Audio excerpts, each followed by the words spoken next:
ને પ્રેરણા મને જે નામ તરફ ઈશારો કરી રહી છે એ કેટલું સાચું છે કેટલું ખોટું છે એ તો મને નથી ખબર, પણ અંદરથી ઊંડે ઊંડેથી એવું લાગી રહ્યું છે કે આ બધા પાછળ માસુક અંકલનો હાથ છે. અને આ ચા વાળાનું ગૌમુખ એટલે એની દુકાન, એનો ગલ્લો. સમજી ગયો ને? સમજી ગયો અંકલ. શું કે તારો આ અંકલ એક નંબરનો વિલન છે એમ? ના ના અંકલ, જરાય નહીં. ઉલટું તમે જે રીતે તમારો પોઈન્ટ ઓફ વ્યૂ મને સમજાવ્યો, મને લાગે છે કે કિંજલની બાબતમાં મને જે અનુભવ થયા છે ને એ રૂપેશને પણ થઈ શકે છે. એટલે આપણે ગમે તે રીતે રૂપેશને આપણી બાજુ ખેંચવો જ પડશે. અને એ ખેંચવાનું કામ તું કરીશ અને તારામાં વિશ્વાસ છે. અને તેમ છતાં પણ એ પહેલા તારા મગજમાં જો કોઈ આઈડિયા હોય જેનાથી આ વાત પતી જતી હોય, બેટા તું કે આપવા તને તૈયાર છું. બોલ, શું જોઈએ છે? બસ અંકલ, કંઈ નહીં. તમે આજે જે રીતે તમારા મનની વાત કરી એ જ રીતે કરતા રહો. એમાં બધું આવી ગયું.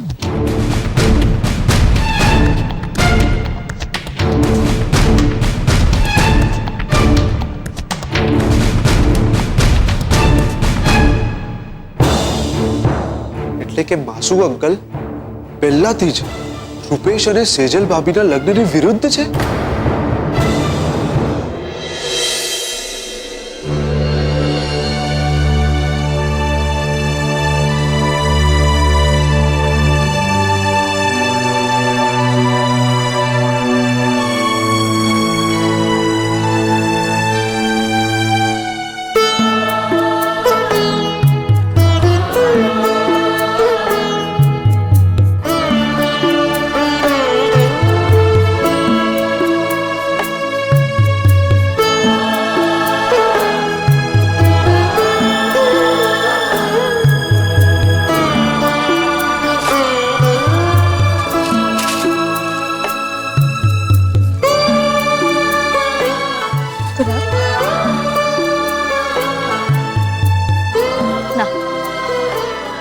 રડવાનું નથી, કઈ નથી થયું, સમજો બધું બરાબર છે.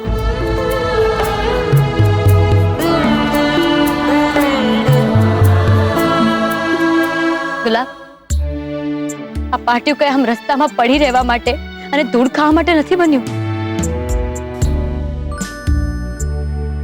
એક minute. Kinjalben,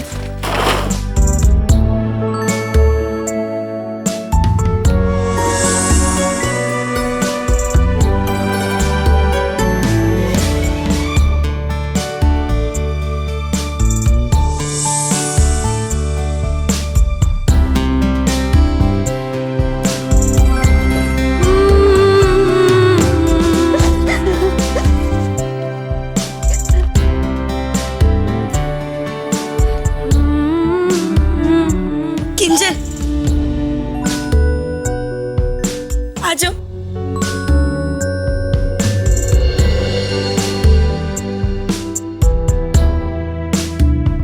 Mohan and daughters.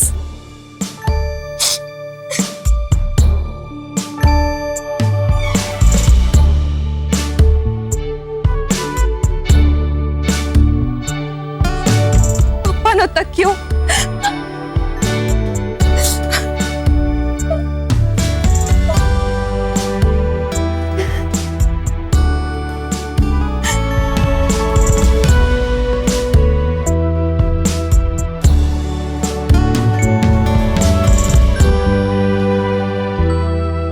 ના ગુલાબ, મેં શું કહ્યું? રડવાનું નથી. ને આ બધું કઈ ફેંકી દેવાનું નથી. ફેંકી થોડું દેવાય? અરે આ બધું તો આપણી મહેનતની, આપણી સ્ટ્રગલની યાદગીરીઓ છે. પેલું મ્યુઝિયમમાં મુકાતું હોય છે ને, એમ જ આપણે પણ આ બધું સાચવીને મૂકી દઈશું ત્યાં સુધી જ્યાં સુધી આપણો નવો ટી સ્ટોલ ના બને. હા, નવો ટી સ્ટોલ. આ શું બોલી રહી છે તું કિંજલ? હાલત જોઈ રહી છે આ બધી? અને આના પહેલા પણ ટી સ્ટોલ બનાવવામાં આપણી કેવી હાલત ખરાબ થઈ હતી યાદ છે ને તને? તો શું થયું? ફિનિક્સ પંખી રાખવાથી પાછું ઊભું થઈ શકતું હોય તો આપણે કેમ નહીં? ને આપણા પપ્પા, એમની તો આખી જિંદગીની મહેનત હતી આ દુકાન. ને તોય જો એ એમ કહી શકતા હોય કે એ લડશે તો આપણે કેમ નહીં સેજલ? કેવું સહેલું છે કિંજલ, પણ કરવું બહુ અઘરું. હા કિંજલબેન, અહીંયા જેટલું પણ નુકસાન થયું છે ને એ જોયા પછી તો નવો ટી સ્ટોલ ઊભો કરવો એ શક્ય નથી. નવા ટી સ્ટોલ માટે પૈસા ક્યાંથી લાવીશું? હા, હું તો કહું છું આ જેને પણ કર્યું છે ને આપણે એને શોધીએ અને એને પકડીને આ દુકાન એની પાસે જ રિપેર કરાવીએ. ના ગુલાબ, બિલકુલ નહીં. આ જે કોઈએ પણ કરાવ્યું છે એ નકારાત્મક માણસ છે, તો એના પૈસા તો વધારે નકારાત્મક હોવાના. એટલે આપણે સકારાત્મક વિચારીશું, પોઝિટિવ થિંકિંગ, આપણા દમ પર, આપણી હિંમત પર. આ પાટિયું તો હું ફરી એક વાર પાછું લગાડીશ. આ બધું તું કઈ રીતે કરીશ? હું નહીં, આપણે બધા મળીને કરીશું. આપણી પાસે હિંમત છે, સકારાત્મક વિચારો છે, તો કોઈ વાંધો નહીં આવે. જેમ પપ્પાએ અન્યાયની સામે લડવાનો નિર્ણય કર્યો છે એમ આજે હું પણ.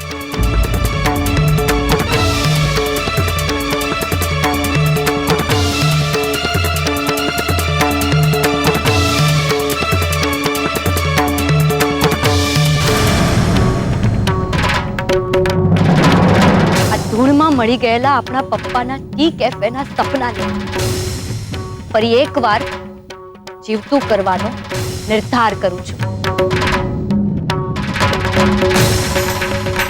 ને મને વિશ્વાસ છે આપણે બધા સાથે હોઈશું ને તો ભલે ને જગ્યા અલગ હોય પણ મોહન એન્ડ ડોટર્સનું પાટિયું જરૂરથી લાગશે.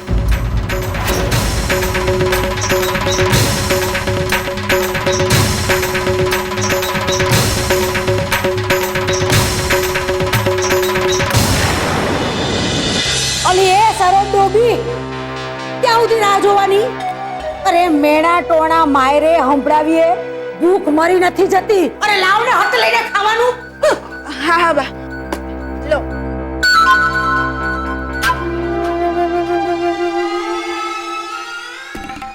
એલી અક્કલ મઠી, તને કેટલી વાર કીધું કે મારા કાનુડાને જે ખાવાનું ભાવતું હોય ઈ ન બનાવતી, તોય તું આ વટાણા ને પનીર નું એનું ભાવતું શાક લઈ આવી. લઈ જા થાળી. અરે ઊભી જો ઉઠો એની જેમ પકડ થાળી અને હાલતી તા. સરોજ, હા હા, આ જુઓ, આ તમારા કાનુડાનું ભાવતું વટાણા અને પનીરનું શાક છે કે નહીં? હે, અને જુઓ આ શાક તમને બી ભાવે છે હે બા? ખાઈ લો, હે, ખાઈ લો. નથી ખાવું, જો હું ભૂખે મરતી. અરે મારો કાનુડો કેટલા દિવસથી ભૂખ્યો તરસ્યો, પૈસા વગરનો બિચારો ક્યાં ક્યાં ભટકતો હશે મારો છોકરો. કેટલા દાડાથી એનું મોઢું નથી જોવા પામી. સાચું કહું છું રગલા, તારા ગમે ત્યાંથી મારા છોકરાને મોતીએ મારા કાનુડાને મારી પાસે લઈ આવ, મારી નજર સામે પૈસા. એ શક્ય નથી બા. અરે તમારો કાનુડો અહીંયા આવશે ને તો આ પોલીસ એને એક જ મિનિટમાં આમ ઝડપી લેશે. અને ભલે અત્યારે ઈ એના કોઈ દોસ્તારને ત્યાં મજા કરતો, ભલે. એટલે તમને ખબર છે કે એના કયા દોસ્તારના ઘરે છે? કેવી વાત કરે સરોજ? મને કઈ થોડી ખબર હોય આ બધું? આ તો છે ને બા, આ ઓલું ગાંધીનગરનું યાદ છે ને તમને? આપણને કહ્યું હતું કે હું ગાંધીનગર છું અને સાહેબ એના દોસ્તારો સાથે ડુમ્મસમાં મજા કરતા હતા. હે, એવું જ કંઈક હશે. અને ઓ બા, તમને બીજા કોઈ ઉપર ભરોસો હોય ન હોય, પણ પોતાની પીવડાવેલી ગળથુથી પર તો ભરોસો છે કે નહીં? હે, એક વાર આ પોલીસની તલવાર એના માથેથી હટી જશે ને એટલે આપમેળો એ આવી જશે. ઓ બા, તમારા કાનુડાને માટે થોડું ખાઈ લો, રાહુલ માટે થઈને ખાઈ લો. હે બા, તમને એવું જોઈએ છે કે તમારો કાનુડો આવે તો ભૂખને લીધે તમે સાવ દુબળા પાતળા થઈ ગયા? ચાલશે તમને? ચાલશે નહીં ને? ખાઈ લો ને બા. અને ઓ બા, મને બહુ ભૂખ લાગી છે. હે, હવે જો એમ નહીં કહેતા કે તારે તો ભૂખ્યા રહેવાની જરૂર છે. એ મારી બા, એ મારી વાલી બા, હે થોડું ખાઈ લો. હે, થોડું ખાઈ લો. જો તમને મારા સમ, બસ થોડું, બસ આટલું ખાઈ લો. બહુ સર, હવે પોતે ખાઓ. હા,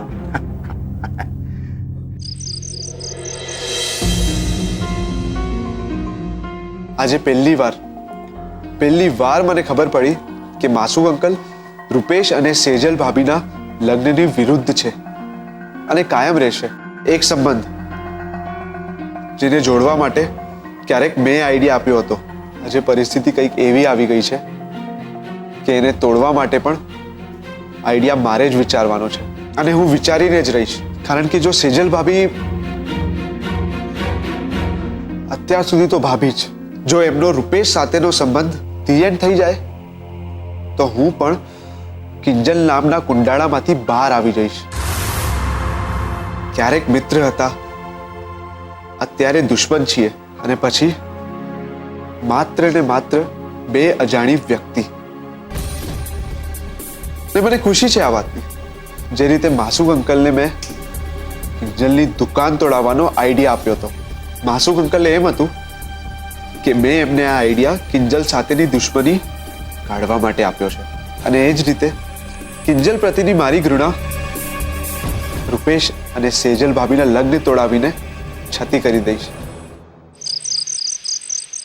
દુકાન તૂટી ગઈ ત્યારે એ સમયે તો એવું લાગ્યું કે બસ હવે આગળ શૂન્યાવકાશ જ છે. પણ પપ્પાની વાતોએ મને પંખી ફિનિક્સની જેમ ફરી એકવાર ઊભા થવાની પ્રેરણા આપી.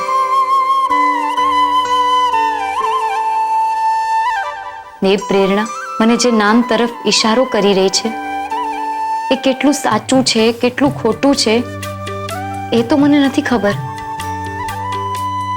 પણ અંદરથી ઊંડેથી એવું લાગી રહ્યું છે કે આ બધા પાછળ માસુક અંકલનો હાથ છે.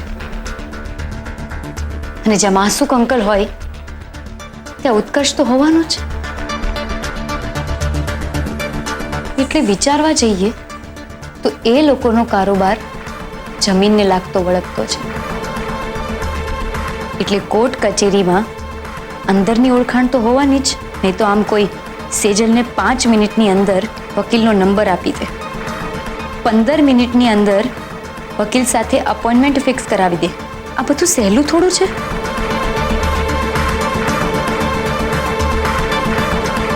પણ આ વાત સેજલ કે રૂપેશ જીજુને કેવી રીતે કરાય? રૂપેશ જીજુ તો બિચારા કેટલું બધું કરે છે અમારા માટે.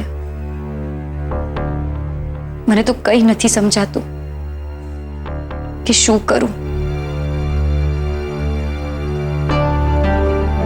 દુકાનને ફરી એકવાર ઊભી કરવા માટે આગળ પગલાં ભરું કે પછી સત્યનું પગેરું શોધવા નીકળી પડું?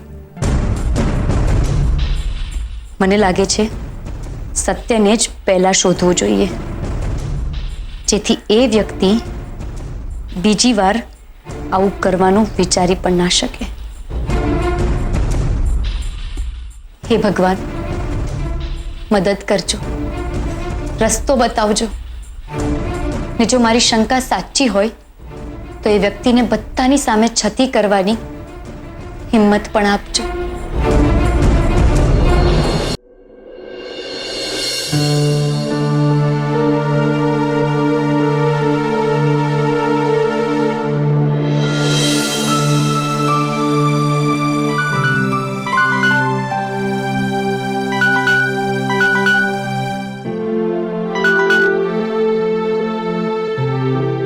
બાપ રે, 6 વાગી ગયા. બીજલ, બીજલ ઉઠ. બીજલ ઉઠ. અરે બપ્પા ઉઠ ને, શું કરે છે? જાને યાર. બીજલ 6 વાગી ગયા છે પણ. ઉઠ, ચલ ચલ ઉઠ. સાવ ગાંડી જ છે. ચલ હવે નાઈ ધોઈને તૈયાર થઈ જા. હા, હું તારા માટે નીચે જઈને ચા મૂકું છું. તું પ્રેક્ટિસ માટે નીકળ અને હું દૂધ લેવા માટે. કિંજલ, કદાચ તું કંઈક ભૂલી ગઈ છો. આપણી દુકાન તો હવે ભૂલી ગઈ? પંખી ફિનિક્સ, શું કહેલું મેં? આપણે મળીને દુકાન પાછી ઊભી કરવાની છે અને એને ઊભી કરવા માટે આપણે ઊભા તો થવું પડશે ને. એટલે હું તો જવાની. સારું, તો તું જા. પણ મારી તો હજુ એક ગુડ નાઈટ જ ચાલુ છે. એમ કેમ ગુડ નાઈટ ચાલુ રે તારી? ચલો ઊભા થાઓ, નહીં તો પછી અક્ષય સર તમને સજા આપશે, સમજ્યા? કે બીજલ કેમ લેટ આવી? ચલો 25 રાઉન્ડ મારો. એવું એ નહીં કરી શકે, કારણ કે મેં આજથી નક્કી કર્યું છે કે હું અક્ષય સર પાસે ટ્રેનિંગ લેવાની નથી. કેમ? પાછું શું થયું નવું? અરે એ જ તો વાત છે કિંજલ. જે કંઈ પણ નવું શીખવામાં આવે છે એ ફક્ત સ્વાતિને જ આવે છે. અક્ષય સર જ્યારે હોય ત્યારે સ્વાતિ સ્વાતિ સ્વાતિના નામની માળા જપે રાખે છે, ને જ્યારે મારે કંઈ શીખવાની વારી આવે ને ત્યારે બીજલ બીજલ બીજલ. અરે યાર, હું પણ તો મહેનત કરું છું ને. પણ ના, એટલે આજે મેં પણ કહી દીધું, ના. એવું ના ચાલે બીજલ. અને ત્યારે તો ખાસ નહીં જ્યારે ટુર્નામેન્ટ માથા પર હોય. તો ચાલ જોઈ, ઊભી થા અને પ્રેક્ટિસ પર જા. ચલો. ના કિંજલ, મારાથી હવે સહન નથી થતું યાર. ને હંમેશા આપણે જ સહન કરીએ છીએ ને. કેમ? કારણ કે આપણે મધ્યમ વર્ગના છે ને જો આટલી મહેનત કર્યા બાદ છેલ્લે પૈસો જ બોલવાનો છે તો પછી બોલવા દે પૈસાને. ફાલતુની મહેનત કરવાનો શું મતલબ? એમ જો અર્જુને પણ આમ જ વિચાર્યું હોત કે છે ને મોટા મોટા ધનુર્ધારીઓ એ જીતશે, હું શું કામ મહેનત કરું, હું શું કામ આંખ વીંધું, તો શું આજે સ્પોર્ટ્સ જગતમાં અર્જુન એવોર્ડ અપાતા હોત? નહીં ને. તો બીજલ, પપ્પા પાસેથી કંઈક તો શીખ. એમનું આખું સપનું ધૂળ થઈ ગયું ને તો પણ એમને પોતાની હિંમત પર ધૂળની રજ પણ નથી બેસવા દીધી. અને એક તું છે જે આખે આખા માટીના કાટમાળ નીચે જીવવા માંગે છે. કેમ? એટલે ઊભી થા બીજલ અને ખંખેર ધૂળ. અને એવું પણ નથી ને કે મને ખબર નથી કે આપણી દુકાન તૂટી ગઈ છે. તો પણ આજે હું દૂધ લેવા જઈ રહી છું ને, એટલે સમજ બીજલ, દૂધ આવશે તો ચા બનશે, અને જો ચા બનતી થઈ જશે તો એકવાર દુકાન પાછી આવશે. કદાચ તું આવું વિચારી શકે છે કિંજલ, કારણ કે તું કિંજલ છે, તને લડીને જીતી બતાવવાની ફાવટ છે. પણ હું તારા જેવી તાપીનગરની રાણી નથી ને. ને તું તાપીનગરની રાણી બનવા માટે જન્મી પણ નથી. તો બેડમિન્ટન જગતની મહારાણી બનવાની છે, સમજી? અને આ સ્વાતિ, અક્ષય સર ગમે તે બોલે, શું ફરક પડે છે? હા, ભૂલી જા બધું. ને પંખીની આંખ જો, ફક્ત આંખ. ને તારા માટે પંખીની આંખ છે ટુર્નામેન્ટ. પછી જો તું પૈસો જીતે છે કે પછી પરિશ્રમ. સાચે કિંજલ? ના ના, મને તો આમ સવાર સવારમાં તને ભાષણ આપવાનું મન થઈ ગયું. કિંજલ, શું કિંજલ? હા, ચલ હવે ઊભી થા. ને બીજલ, મને વિશ્વાસ છે તું કરી શકે છે અને તારે કરીને બતાવવાનું છે, સમજી? બીજલ, અત્યારે ઘરની જે પરિસ્થિતિ છે ને, હું ઈચ્છું છું તો પણ પપ્પાનું ટી કેફેનું સપનું પૂરું નથી કરી શકતી.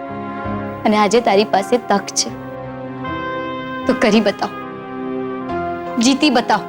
તે પછી જોતું પપ્પા કેવા બધાને આમ કહેતા કહેતા ફરે છે કે મારી બીજલ, મારી દીકરી, મારી ફૂલબેટ. બીજલ, કેટલા દિવસ થઈ ગયા પપ્પાની ખુશી ક્યાંક ખોવાઈ ગઈ છે, પપ્પાના ચહેરાનું સ્મિત ક્યાંક ખોવાઈ ગયું છે. બીજલ, પપ્પા માટે આટલું કરીશ ને?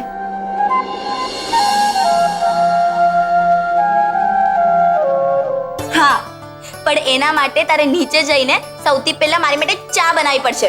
હા, ચલ ઉઠ ઉઠ, આળસુ જ છે સાવ એક નંબરની. અચ્છા, હું આળસુ?